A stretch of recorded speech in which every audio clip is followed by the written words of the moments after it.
Rankadede, Rankadede, Rankadede. Alhaji, why are the northern leaders negotiating with Boko Haram, bandits, and Fulanis?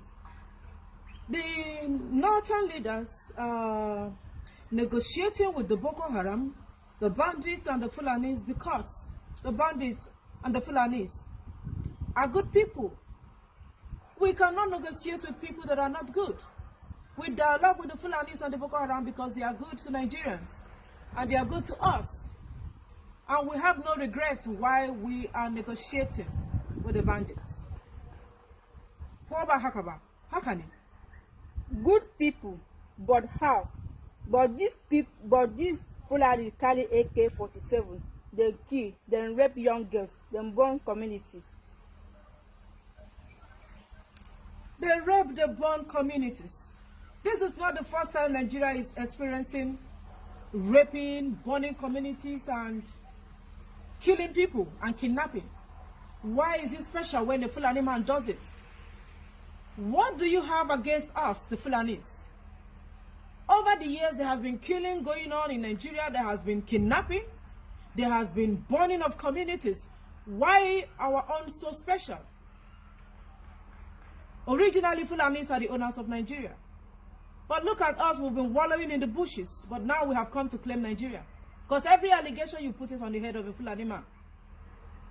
Okay, even if we are killing and burning communities, are we the first to kill and burn? The Fulanis needs to be listened to. We need to be accommodated. Give a Fulani man a good education, he will drop his arm and ammunition. Fulanis needs to be protected and loved in Nigeria. They need to be sent abroad. That is why we are seriously advocating that the federal government of Nigeria gives the bandits, the Boko Haram and the banditry, amnesty. They need to be looked after. And they need to be taken seriously. There's a reason why Fulani men are carrying AK-47. There's a reason why Boko Haram are raping and kidnapping. There's a reason why bandits are busy burning communities. There's a reason why our people are doing what they are doing. So they need to be listened to. They need to be called, hugged, rehabilitated, and asked why do they do what they do. Not every day Fulani kill, Boko Haram bomb, banditry kidnap. Are we the first to kidnap in Nigeria? So for the victims that were raped, we will call them and talk to them, maybe give them a little money, and tell them to forgive the Fulanis, because this is not the first time they are experiencing rape. And this is not the first time raping is going on in Nigeria. So please, leave our innocent Fulanis alone. Our boys, the Fulani boys and the bandits, they are very innocent. They are just ignorant and naive and vulnerable. That is why they are carrying AK-47. It is not their mind to do what they are doing. That is why we have to call them together and love them and listen to them. But Laji, if you continue supporting them like this, don't you think that others group will come on board? Other group could come on board, there is no problem. Once they are Fulanis, we will accommodate them and still give them amnesty. Once the group that will come on board are Fulanis, we will continue giving them amnesty and accommodating them until the whole Fulanis are happy and stop running around the streets. The Fulanis don't have car, they just carry AK-47 to protect themselves. Haven't you asked why the Fulanis are carrying AK-47? Why have they continued killing and burning? Because they want to protect themselves. The Fulanis are vulnerable. And because we want to protect ourselves, that is why we are doing it. And we are doing it unapologetically, and we can never be arrested by any police or any army in Nigeria.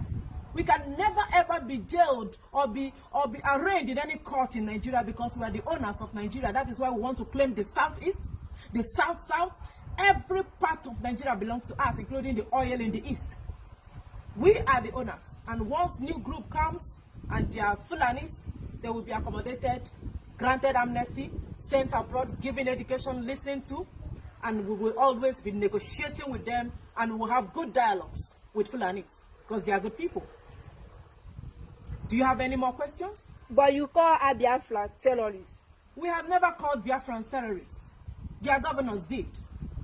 The governors of the East, the Igbo governors, are Fulani slaves. The average governor in the eastern part of Nigeria is a slave to a Fulani man. They eat what comes down from the table of a Fulani man. Igbos are very industrious. Igbos are very intelligent in terms of brain, they've got it. But how their Igbo leaders decide to be slaves to Fulani men is what I'm yet to fathom. Why it is happening the way it is happening. Igbo people are one of the bravest in the country, in the world at large. But their governors have turned to nuisance to them. Their governors have turned to elements of nothing to be talked about.